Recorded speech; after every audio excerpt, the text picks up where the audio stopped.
16-year-old Haymitch Abernathy, a boy with a twinkle in his eye and a knack for trouble, never imagined the horrors that awaited him.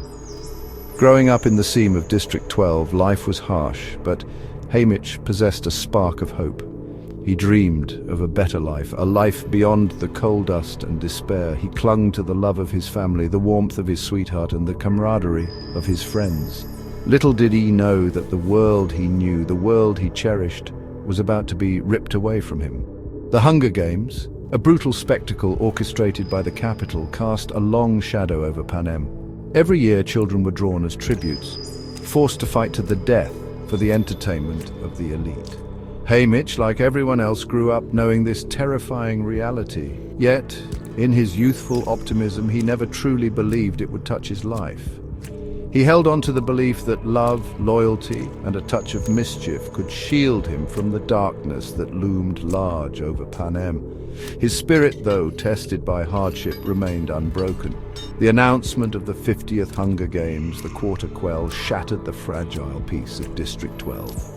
The capital, in its infinite cruelty, decided to up the ante, to make the games even more barbaric, even more terrifying.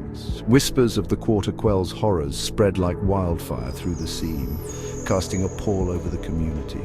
Haymitch, along with his friends and family, watched as the day of the reaping drew closer, a day that would change his life forever.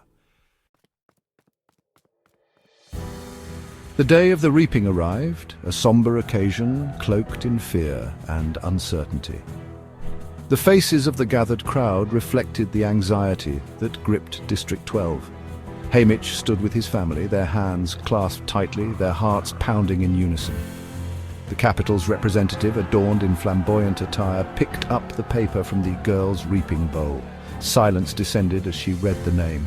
It wasn't Haymitch's sweetheart. Relief washed over him, but it was short-lived. The name echoed through the square. His name, Haymitch Abernathy, was chosen as the male tribute for the 50th Hunger Games.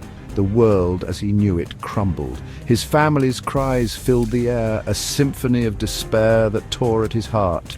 His sweetheart's eyes met his, reflecting the terror and helplessness they both felt. In that moment, Haymitch's life was irrevocably altered. The carefree boy vanished, replaced by a young man thrust into a nightmare. The capital's cruelty knew no bounds. The prequel was designed to be even more harrowing than previous games. The rules, shrouded in secrecy until the moment of the reaping, sent shockwaves through the gathered crowd. The arena, a twisted reflection of Panem's power dynamics, promised a battle of wits and endurance unlike any before. Haymitch, along with the other tributes, was thrown into a whirlwind of training and preparation, all the while knowing that only one of them would emerge from the arena alive. As the tributes were prepared for the games, Haymitch found solace in the most unexpected of places, his fellow tributes.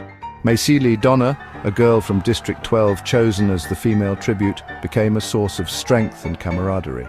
They trained together, shared stories of their lives back home, and forged a bond, forged in the crucible of shared fear and uncertainty.